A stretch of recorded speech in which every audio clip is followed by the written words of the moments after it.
Well, welcome back to another session. I hope you were well. In today's session, I intend to conclude what has been a series of sessions around the topic, the challenge to succeed, which morphed into conversations about the beta installation that we see in most men.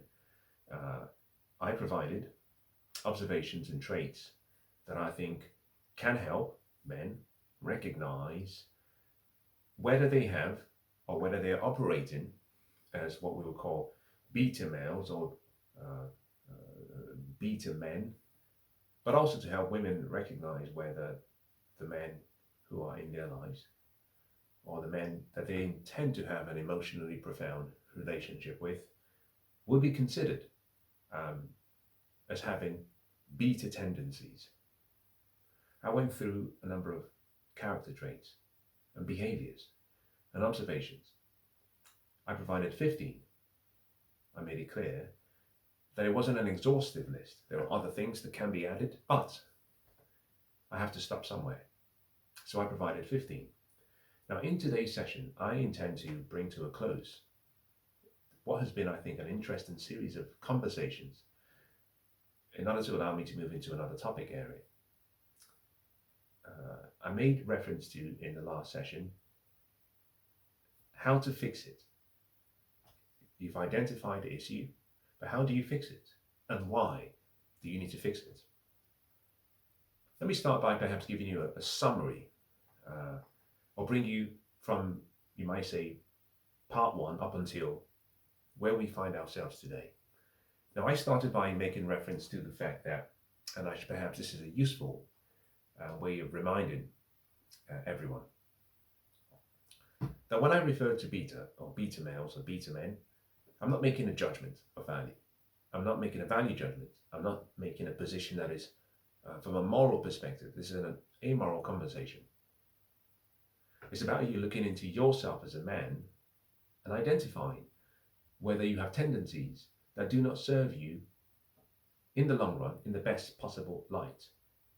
Now, most people have, for example, to give you an analogy, most people have their ladders, success ladders, leaning against the wrong building. And what they tend to find is that they climb and climb and climb, and eventually they get to the top. And they look over what will be the wall or the building, only to find out that it's leaning, or that the ladder was leaning against the wrong building. The conversations I have been having is simply to enable you to evaluate. Before you get all the way to the top, make some evaluations and identify whether that, perhaps at ground level, whether the facade of the building is the facade of the building you should be leaning on, or whether you should change. Now, I said in the sessions very early, the number one, that the beta software is not a hardware issue. It's a software issue. I started with an analogy of explaining how beta refers to second. Now, what was interesting is some time ago, someone asked me a question. They said, well, you refer to beta men, but you don't really refer much to alpha men, or to refer to another, use an adjective to describe what should be, what people should aspire to. And I said, yes, the word alpha doesn't come to my mind for a number of reasons. And it's a word I seldom have any use for, primarily because the word man, or men, or male, in its purest form, in its right position and disposition, should have integrity, should be complete. It would be similar to the letters of the alphabet, where you have A, B, C, 1, 2, 3. 1 is 1, 2 is 2, A is A, within English-speaking countries. You cannot add to it. You cannot subtract from it. It has integrity in itself. It's complete. It's one. In the same way, when you meet a man who, obviously there is no complete man per se, but we're using an avatar.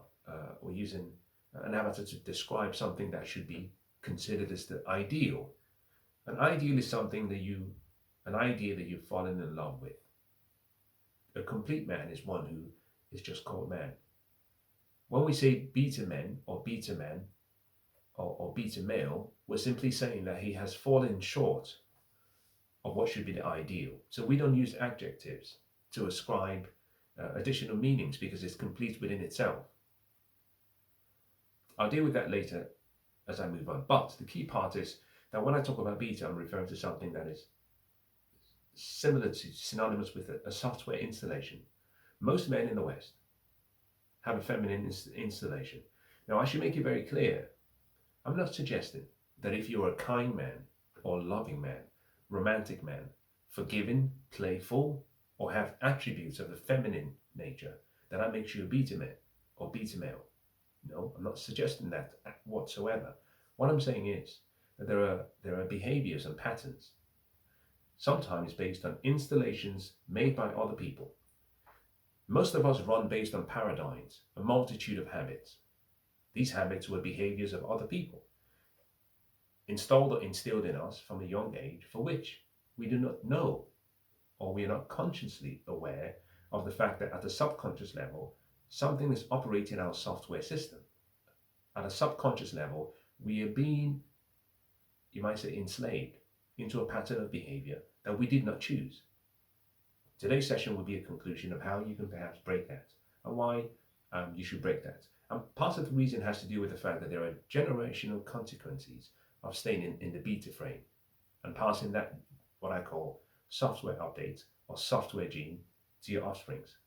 So let me go through bringing things from where we started to where we should be today, and I conclude. The beta is not a software hardware issue. It's not an intellectual issue. They're very smart people. They're very well built, muscular, well chiseled, beautiful physiques, beautiful faces of men who society recognizes as desirable, who are still beta. Which is partly why I went back to the sessions that I did, where I talked about how to assess a man's value. And I made reference to one thing that I think is very key. The whole beta concept relates to what I call manhood value. It does not relate to sexual marketplace value, economic intrinsic value, reproductive fertility value, non-sexual marketplace value, gentleman's value. It does not refer to or relate to a man's character value. You can meet a man who has an outstanding character, who has an outstanding sexual marketplace value, who has wealth, who is personable, who's a gentleman, but who is still beta. Why? Beta refers to masculinity and the manhood value that you have. The key part of all of this is to understand that you're born a male. You move from male to boyhood, but boyhood is acquired through association, environment, and most importantly, modeling, the people who are supposed to be guiding you. Because at that point, you know nothing. You're like a sponge, you're just absorbing. Once you get past 18, you're functional, chronologically speaking, an adult. The journey from boyhood to manhood comes through work. Study, practice, work. Learning, raising your awareness, increasing your understanding, and developing competencies in several parts of the areas of life that make you a rounded man. You move from manhood to being a gentleman by being crafted. It's a craft. People who I refer to as having the beta traits are those who have missed the manhood process. You skipped the entire step. No fault of your own, most of the cases, because some of the choices were made sometimes before you were born. An absent father who never came around, a very, very dominant mother, a present father who was feminine, and therefore perhaps how you were groomed. I'll take that back. Grooming is the wrong word because it evokes an emotion which says it was malicious. I'm not saying this was malicious. Most mothers raise their sons to be softer men. They raise their sons to be everything unlike the men who they reproduce for, or the men who they wanted to be with but didn't, or the men who deserted them.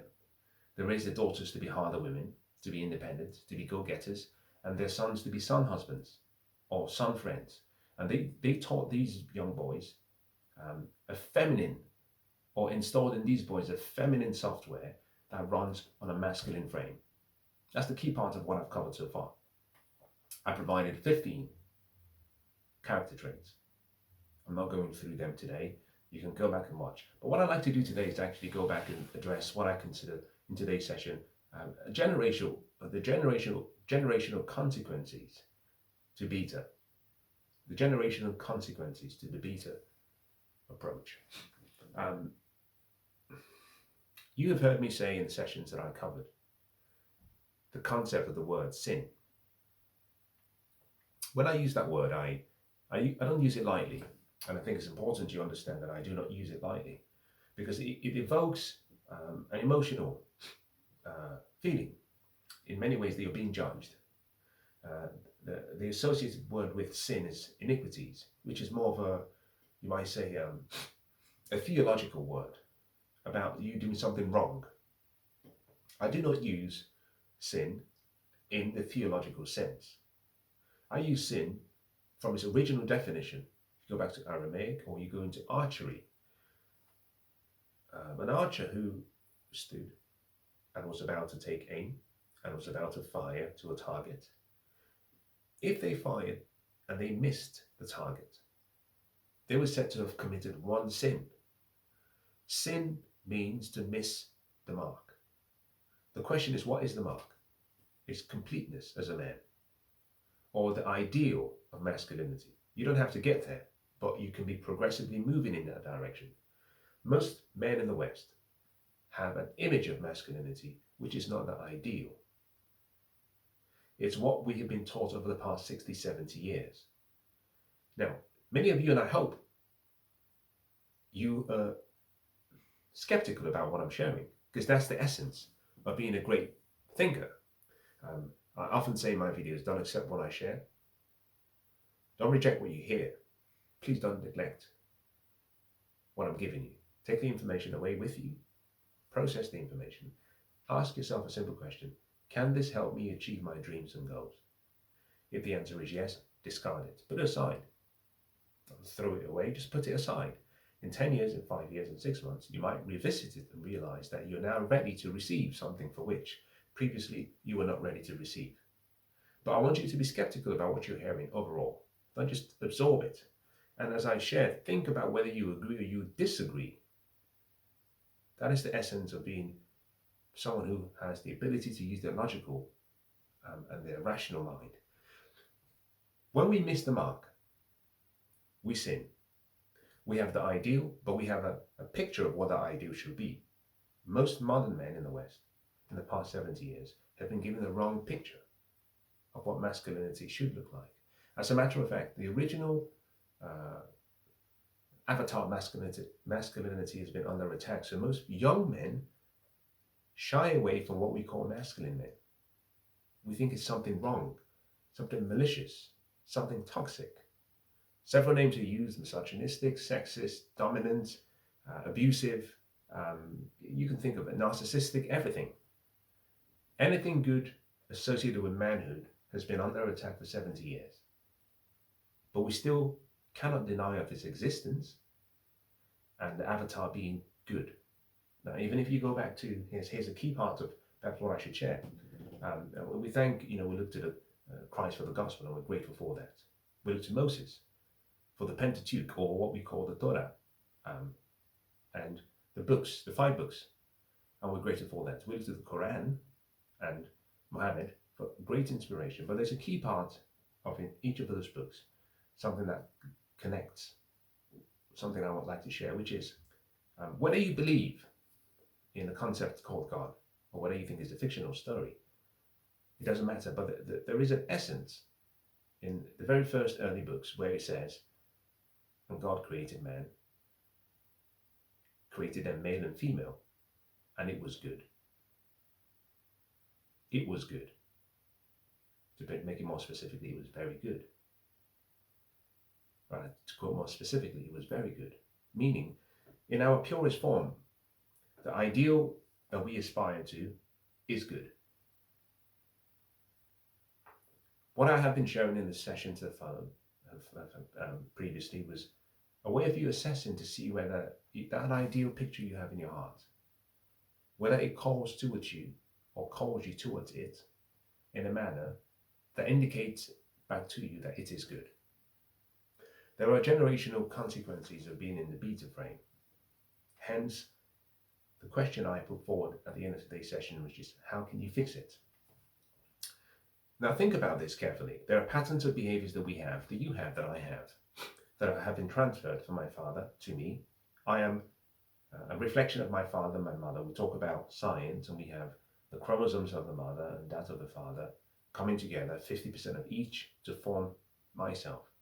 So there are traits, behaviors, and genes that were passed down from my parents to me that I did not choose. There are attitudes and habits and paradigms that were transferred from one generation to another without the younger generation participating in rejecting or accepting that gift or inheritance. I met people, and in this particular instance, I remember some years ago, I went to see someone. I was invited to their home. It was in a council estate. Now, I have nothing against the council estates. I think we all have to begin somewhere. I started from absolutely nothing. So to even have a house and I could be living in a council estate, I think it's, for me, at least you're above ground. But I was drawn to a few things. The man in question he lived in the council building, same council building for over 40, 50 years.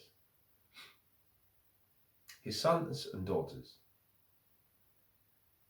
as soon as they got to 18, 20, they applied to live in the same council estate. I met another young man as part of being in the presence, whose parents lived in the same council estate. And when in a conversation with him, I asked him, what do you want to do? He says, I'd just like to get a council flat. In other words, I could see the transfer from one generation to another of the behaviors and patterns of the previous generation. So when I talk about beta, in many cases, as a man, some of these things have been gifted to you without you having the right of first refusal. And like a sponge, you've absorbed all of these characteristics and traits and have modeled them so much so that they become ingrained in your psyche that it's hard for you to change. As a result of that, there are some negative, unintended consequences in your life that over the long term would create more damage than good.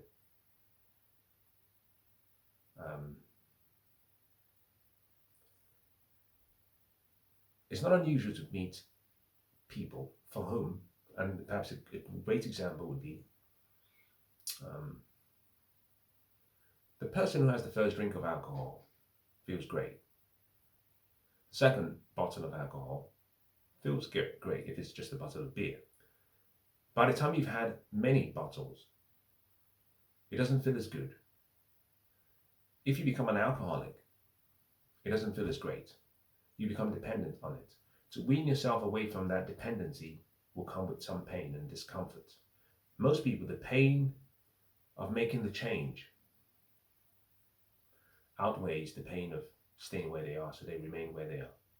In this particular instance, I'm suggesting to you as a call to adventure, the challenge to succeed, that you must want it badly enough to go through the pain to get to the freedom. Life and relationships are about people. I have found that in most cases, men who operate in the beta traits in relationships are never happy. They're never happy because they can recognize their conscience, something in you that is telling you that you're not performing to your best self and you're falling short. But here's the key part. You're passing on your traits to your children and their children, which means you're transferring rather than wealth, you're transferring the liability.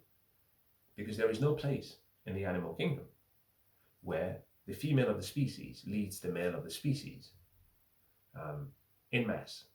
Are there exceptions to that? Of course. But in mass, even in the mammal kingdom, it's not a regular occurrence. Something is dysfunctional if that's the way you've been raised. So it's important you keep in mind that you have to negotiate an outcome that you want that is different. to what seems natural to you. And the outcome of all I'm suggesting here is the outcome is look back prior to, say, 70 years ago. So let's go back the 1940s, 50s, and travel back in time 4,000, 5,000 years and ask yourself a simple question. How did men of old conduct themselves? What frame did they wear? What did they overcome? I understand we have technology, we're smarter, but were they more happy? Were their relationships more successful?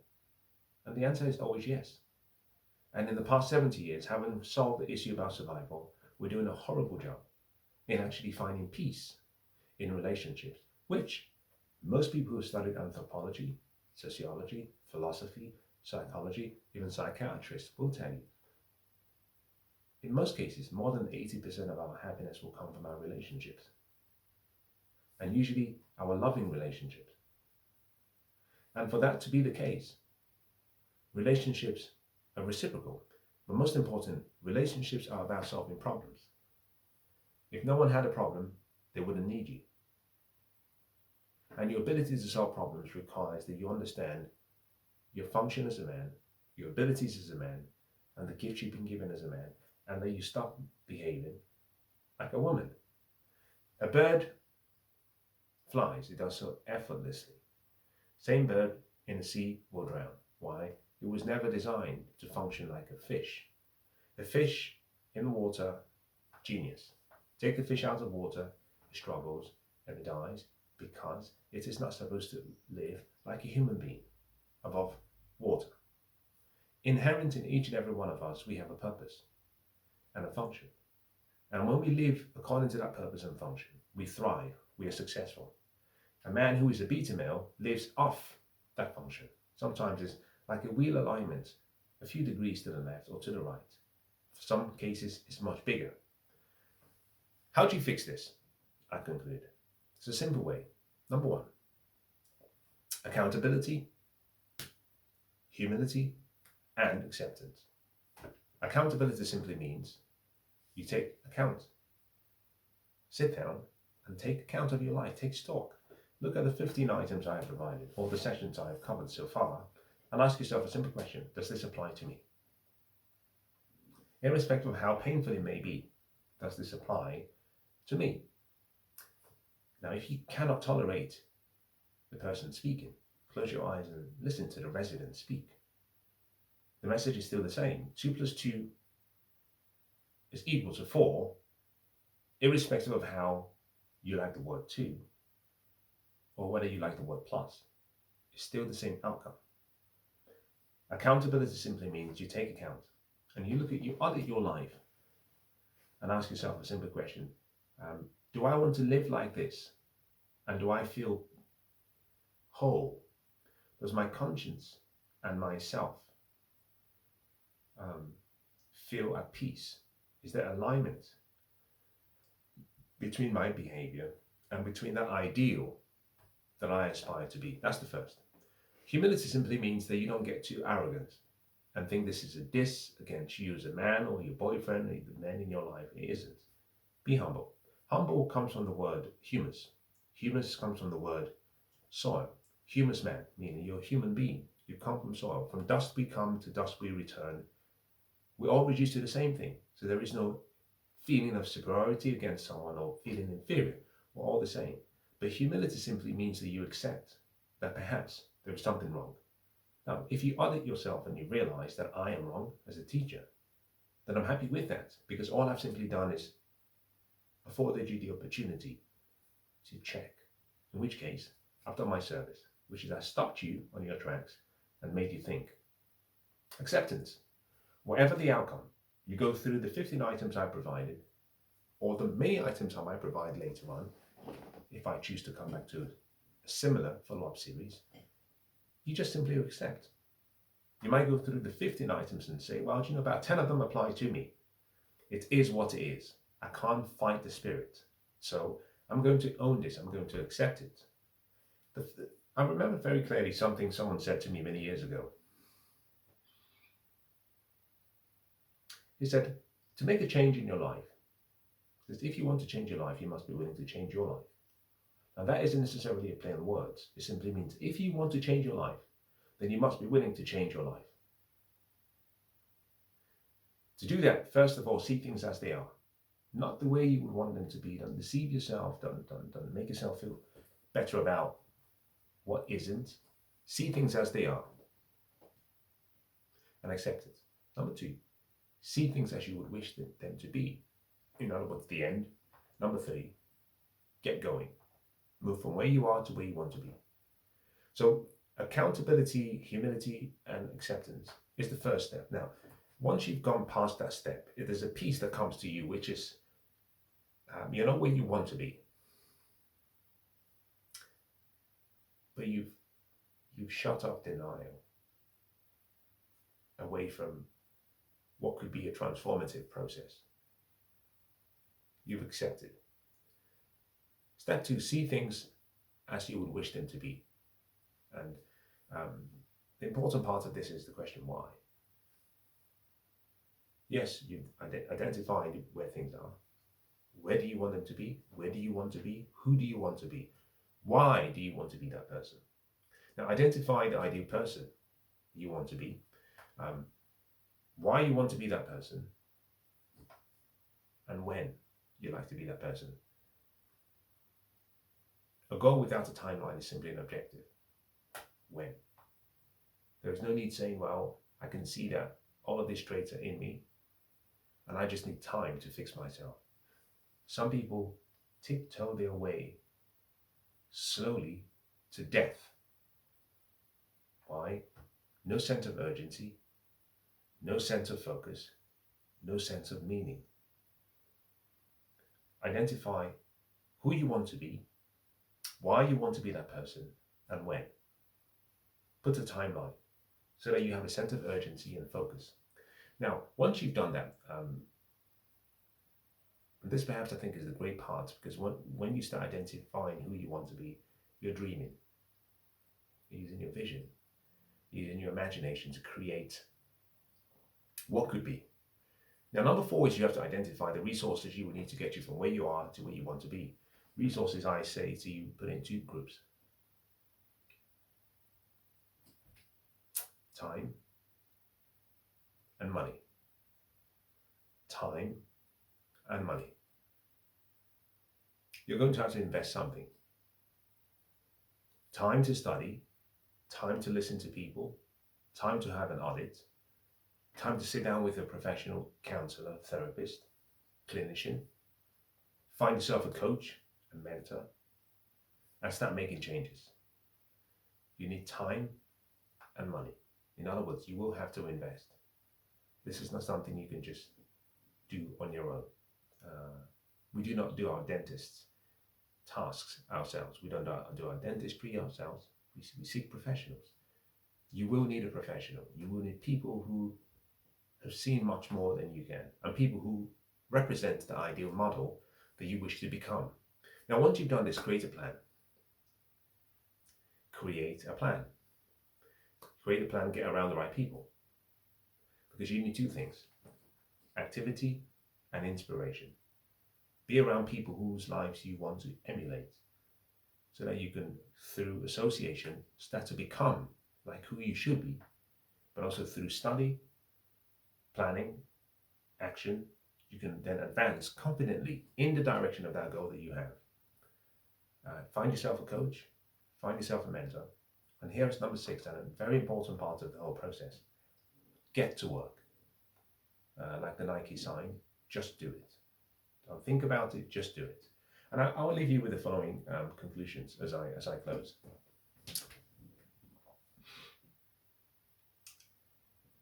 I know from my experience and observations that a woman who finds a man who is in his masculine is always safe and at peace. A woman who finds a man who is in his feminine and has beta traits has to be in her masculine. A woman can do that for a short period of time as a way of compensating, but it's not in a woman's nature, psyche, disposition, or position to be in a place where she's carrying all the burden for the family, or carrying all the burden including the man's. She needs you to be the man that she wants. And if you cannot be that man over time, what you tend to find is that the more successful a woman is, the correlation between her success and her achievements, her socioeconomic success, her achievements, her independence from you, and your lack of masculinity, the correlation is so high with regards to separation, whether that be divorce or just annulment of your relationship, is so high that most lawyers and solicitors, divorce solicitors, have started to suggest that of all of the reasons why people separate these days, this is becoming one of the most important. In other words, as women get emancipated and as they become more educated, which they are, and as they become more equipped in the workplace, which they are, they're looking for equals. They're looking for people who are on the same socioeconomic level or more. So when you meet a woman who is intelligent and attractive and successful and competitive, she's not looking for a weak beta male. Now, she may have to settle for such because she's too masculine and therefore she needs a compensation. But in the long run, she might love you. The one thing that you would lack is that she would never, for most people, she would never admire you, she would never respect you, and she would seldom honor you. The key words are not whether she loves you. Yeah, of course, if you're reliable, then it's easy for her to love you, knowing you will always be there. That's not the question. The question is whether she loves, admires, respects, honors, and even esteems you as a person. And all of that doesn't come from your economic success or your wealth. It doesn't come from how charming you are. It really comes from your manhood. That manhood is what you build the foundation of what should be a family, a union, because effectively your shoulders are built for all that stress. Now, let me thank you for listening to these sessions. I think you're going to like the next series of sessions I do as we move into a new phase. We move into a new month. I think you'll like it. I hope you come back and leave a feedback, leave a comment, even if you disagree with me. I think it's important you understand that I speak about these matters sometimes very assertively. I'm still learning just like you, making all the mistakes. And I welcome those who dissent, detractors, those who disagree vehemently with me. Leave your comments, leave your dislike, leave your like. And until next time, wish you all the best.